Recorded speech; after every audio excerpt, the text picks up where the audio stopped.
Hello my friends and welcome to the channel. We are starting episode 2. We are going to accomplish two major things today. We are going to go to the island, get all the technologies we can from the island, and then we are going to also build a habitat. And you can see here we have one piece of a habitat, but I think we can do better than that. Before we build our habitat, we're going to get a larger room. And that we'll get from the island. So, yeah, let's get started. We need a sea glide. And in order to get our let's listen to this message. This is lifepod 6. I have a passenger on board. Coordinates attached. We've landed a kilometer from the crash site, but there's radiation in between us and the rendezvous. Request immediate assistance. 6 out. Signal coordinates corrupted. Approximate transmission origin recorded to data bank. So something about that particular life pod is we have to figure out where it is via other methods, and we'll get to it eventually. Like right now, I am not. We'll at least look at one pod before the end of the evening, and right now let's get the pieces together to get a sea glide so we can get over to the island a little bit faster. And to speed things up, I will do some cuts here and there and time-lapse or sped-up footage. I don't know if it's time-lapse, but I'm just collecting the various elements that we need for the sea glide. And that will give us a lot faster transport around the water area. So here we are building some oil, which we need for the sea glide, and there we go. We got our sea glide. Now, this is a battery-operated item, so it will eventually run out of power, and we will have to provide it with either a new battery or recharge the batteries, which we'd have to pull the battery out of it. And I'll explain how to do that in a later episode. But for right now, let's go to the island. We're going to speed this next footage up just a little bit to make the trip over to the island a little bit less long, because this took easily about, 3-4-ish minutes to get all the way over here. Now, something to think about is when you stay near the surface and you're headed toward the island, there is very little danger. Later in the game, some of the monsters sea creatures do get a little bit closer to the surface in this area, and they can become a little bit of a problem. But check out this island. It is floating. And I'll explain those pink things on our way out. But right now, let's go quickly over the island. This is one of the first times that you get to stand on land, if this is one of the two islands you choose to go to, of course. But as for the Aurora, we will be able to enter that later. And I'll show you the cataclysmic event that has to happen in order for us to enter the Aurora, because there's no way in there to the Aurora right now, which means it's like chapter 2 stuff. And right now, just wandering around the island, I was just showing off various pretty things. But here is a plant that if you were in survival mode, this is a decently hydrating plant. It won't provide very much food, but it will hydrate you okay. Moving on from there, a little bit further down our pathway, one thing you could wonder is, why is there a pathway? And we are about to find out, but check this out. Grow beds. These grow beds are very necessary. These are outdoor grow beds. You can build them out in water. And these plants, this marble melon, is my personal favorite for survival. This thing hydrates and feeds you, and it is a beautiful plant to have and have set up in like your travels. It's great. So let's zip around. There are 2 tall mountains on this island, and we're going to go up to the first one, and we are going to get some of our first data as to why those grow beds are down on the ground, and we get to see a very beautiful sight of the Aurora. Check out that view. Okay. So there are technologies here. So let's scan these. And by scanning full complete technologies, we get the whole thing right away. Boom. Done. Well, it takes a moment. And inside here, we actually have another beautiful tidbit, Acquired. which I didn't scan. I didn't scan the pots. Those pots can be scanned, and you can use the pots as grow beds, smaller grow beds. So then we have this observatory dome, and just inside on that table, we will find one very interesting tidbit. So the PDA that is right in front of us is a part of the story of the game. And instead of the game forcing us to go through the stories, oh, by the way, these potatoes are also excellent food. So if you got the bulba tree and the potatoes, they make a good mix. There's another one, I think it's like a lamp fruit that is very good. We're going down there, and then we'll go over to the other mountain. And, oh, yeah, that's right. There is one more technology hiding around here. I don't use this one. It's like a spotlight. It's really, this is, the spotlight, that particular spotlight just doesn't seem to match the physics of the game very well, and I've never enjoyed using that one. So I have found I can go almost straight down this hill if you work your way down a slope rather than jump off a cliff. Be careful with that. Now, let's approach from the top here, and we can scan this round room that kind of got crushed. This room is our multi-purpose room. This is my favorite room for building bases, and by scanning it, we unlock the technology to use it. There we go. Now we got to deal with these guys. Those spidery things were the first and probably third most creepy thing that I found in the game. I do not like those spider things, but we will have to take care of a couple of them here. And the reason why I don't like them is because when you try to attack them, they almost invariably get away with hurting you every time. It is frustrating.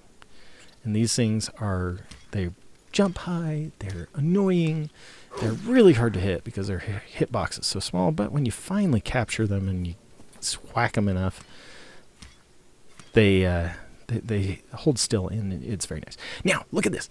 This is an alien tablet, and this is a very key part of the game.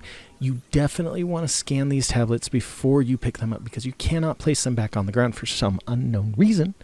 And if you scan them, you put into your database the ability to make more of them in the case that you misuse it, or you need to maybe make another one, because there is maybe one tablet or two that you have to make. So when you find the tablets, make sure you scan them. Now let's just see if there's anything more around here, and I don't even know what that is. Oh, that's that dumb spider thing. That's moving around. Ooh, a stasis rifle fragment. And this will be useful when we find another fragment, because I think we need 2 or 3. But oh, another PDA. Cool. Now, evil spider that I can't reach. Okay. And it's not moving. I guess we'll just leave him alone. Okay.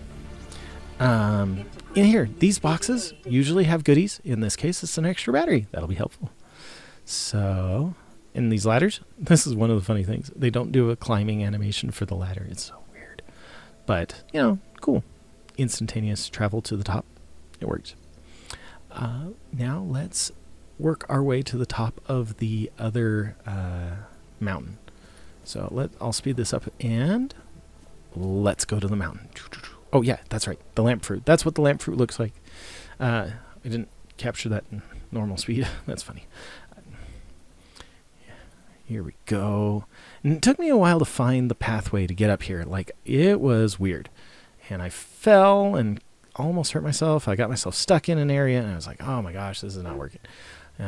Eventually, we find our way up to the top of this second mountain. And you really do want to try to hit more spiders. You really do want to make sure that you hit all the technologies, at least verify if you've scanned it or not. Oh, there's the trail. If you at least make sure you scan it, you'll have it available in the build tool, and you might find use for it. That might be part of the way that you design your base and stuff. So here's an indoor grow bed. This is penultimate to, this is the grow bed you need to be able to do like the tree and the bulba plant. Oops, I picked up a water. I didn't mean to do that. Because I don't need the water in this game. Oh, and I noticed something weird. Check this out. It's getting dark, but it's not going to nighttime. We are experiencing a full solar eclipse with one of the moons around this planet. And I was so enamored by this, I just couldn't help it. I had to take a look at it for you. Look at how dark it got out here. It's like nighttime. But what the heck? This is so cool.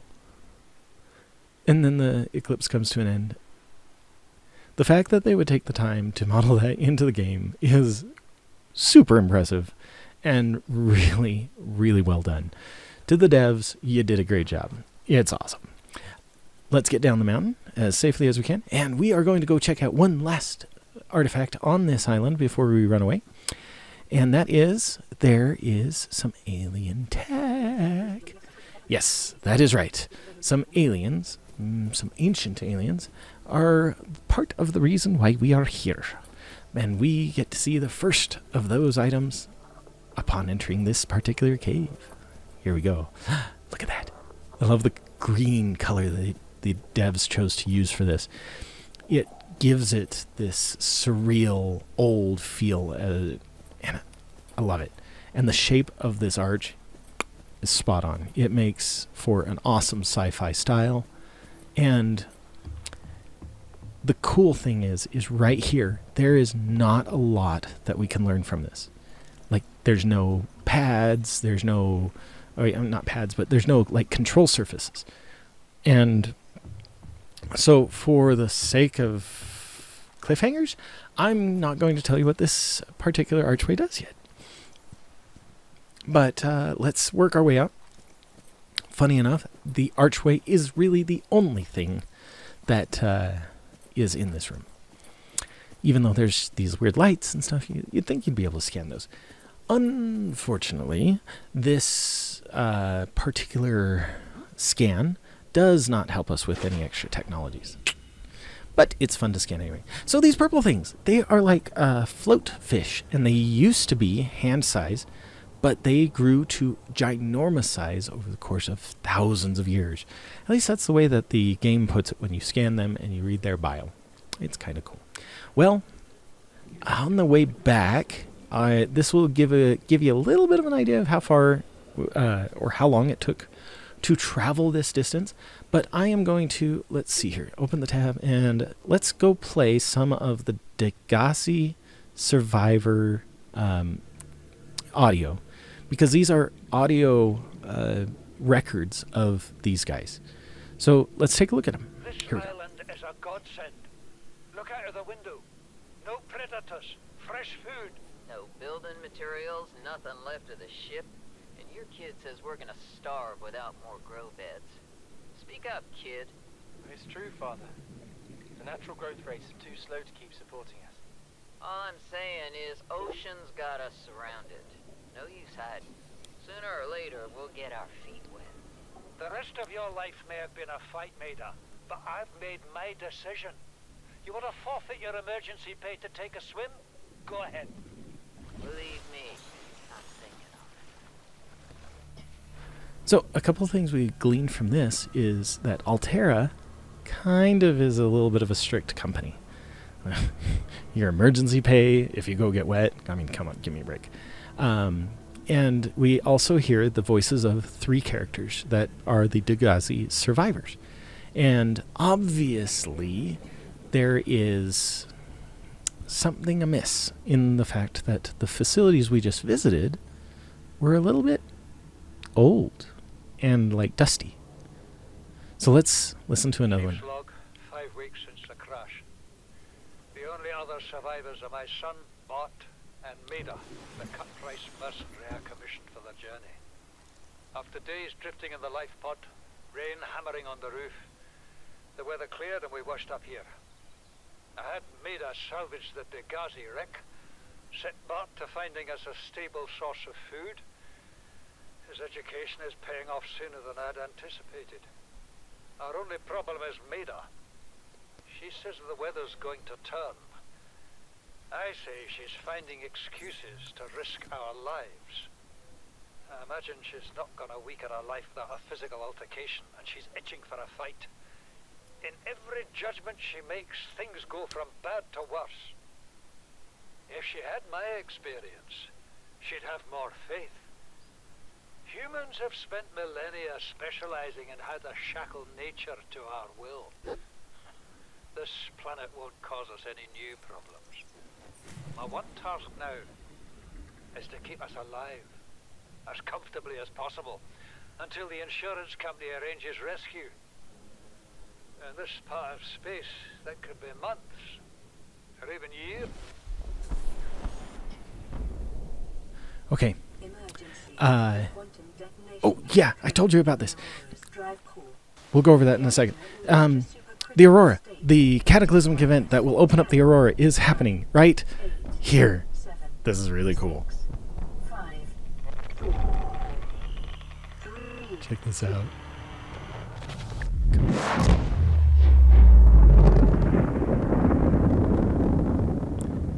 Well, obviously there was no way that we could have repaired it. But now it's pretty set in stone. Yeah. Hey, a radiation suit. Okay, so now we have done something that will set future events into play, and I'll tell you more about that in just a second. We got another message. Here we are.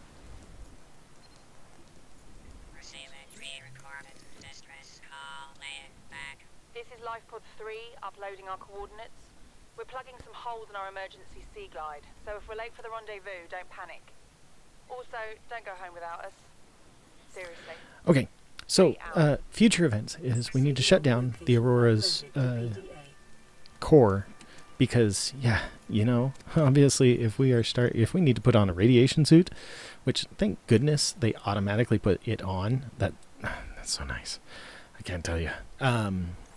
But we have to shut down the radiation, otherwise we will start to hurt ourselves pretty badly.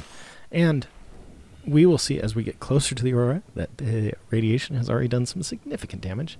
So now let's get ready to build a habitat. First of all, we kind of just got to look around and find a good place. I think, well, okay, I've played this game enough that I know one of my favorite power sources is the thermal generator.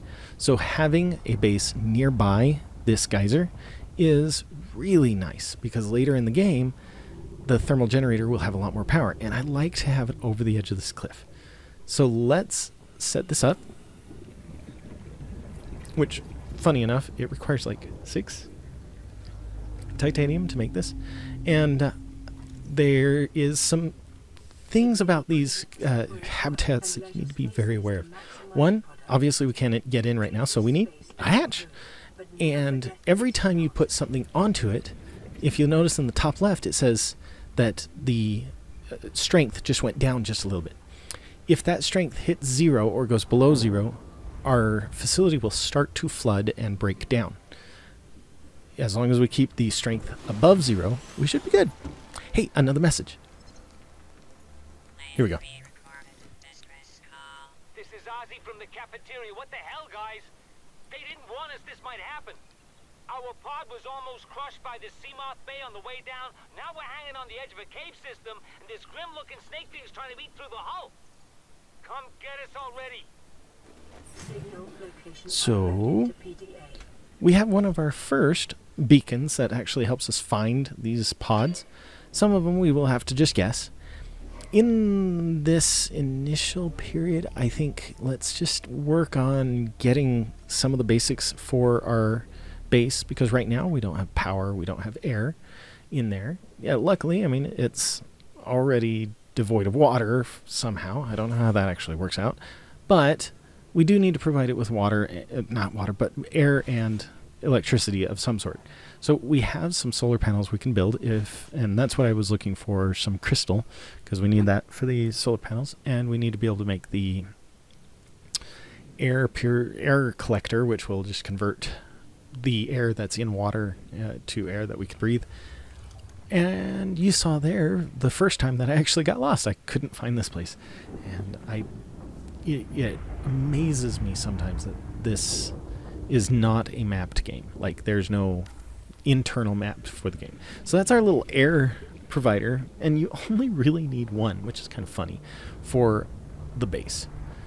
Regardless of how big your base is, as long as you have one of those, you're good to go. This is our first solar panel. We'll need a few more of these as we progress, and they automatically connect to the habitat that's near to it, unless it's outside of a certain range. That's why I showed you that blue line.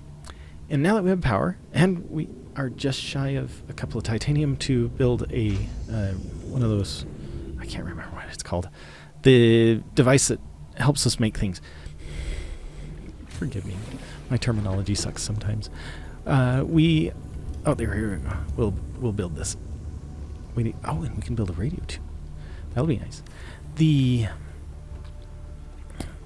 As we progress, we are going to use up more power, and we will have to watch the quality of the base level. But we've got another message. Automated message from Aurora lifepod 13 coordinates attached. Lifepod is carrying high priority passenger. Yoki Kasa. I said Kasa. Why do I have to record this anyway? Send immediate burial detail. I did the tour of all the things that we currently have. If you notice the little plus thing that slowly faded away, those are little visual indicators to show you what's new. If you had found something new. And while we are in speed mode, we'll take a quick look at this wreck. I did not do this at normal speed because it was a little dark and I wasn't even sure if you guys could see it. We did find a few little pieces of stuff. We got a little bit of titanium. We found one panel that we had to repair in order to open the door, and we were able to complete the mobile vehicle bay. Then I felt like it was a good time to go check out one of the life pods. So this life pod was decently far away. I don't know why. It seemed like it was further away than the island, but we weren't headed directly to the island. Oh, look at those. We just passed what I call the ocean cow or something like that. And it, yay, another PDA. What do we get this time? We got the compass. Cool. The ocean cow has these yellow spheres, or I don't know, I'm going to call them grenades because they are kind of like a little chemical grenade that they eject that makes it so like you get hurt, and it's like a poisons the water. I said wait for the storm to pass. I forgot about that. Your life's more valuable to me than a plant patch. You stopped being in charge when the ship you were captaining sunk. I'll stop being in charge when you take charge of yourself. Say, Chief. Chief, What? you know how to drain those grow beds of 40 tons of stormwater? Or how to conjure food from the air? I know how to prioritize. I'm just saying, if that's so, what's your boy's life worth to you today? If tomorrow you're gonna be so hungry you start wondering what he tastes like, let him go deal with your plans. So from this one, we actually hear. Son, go deal with the plants. Bard, I forgot. It hadn't ended yet. Bard the habitat. Interfere with my family again, and when rescue arrives, I will leave you here. Do you understand me? No rescue coming, Chief. Not in time. No staying here neither. This rain keeps falling, sooner or later this place will be buried. Only choice we got is whether to get buried with it. Okay. So, sorry I interrupted in the middle of that retelling. We hear that the Dagazi group is kind of getting at each other's nerves. This storm that Maeda indicated did come in, and they are in desperate need of food. So we can tell that they're not doing hot. Are those contributing factors to them not being around? I don't know. Let's see. Now, one of the cool things about the build tool is you can pre-set up some things. Like, we are going to need this locker. And you can use your mouse wheel to roll. You can roll it, and it rotates very slowly for very finite control. But This would have been easier just to position like by walking around, but you can use this to place these things back to back and stack more of them into the same space. But if you notice, I didn't have the materials to put that together. I'm short one of the materials. And with that, I needed to go get, I think it was crystal that I needed. And so let's quickly zip out, find some crystal, and I will keep talking about check out this beastie. This is a beautiful Leviathan. This thing is like some sort of, it's like a mixture of a whale and, not like, I don't know. It's like a whale and a jellyfish, but it doesn't have any poison on it. That blue outline was a really cool placeholder that makes it easy to plan out your base before you have the materials. And oh dear, I can't believe I did this. I skipped over one whole story. I don't know why.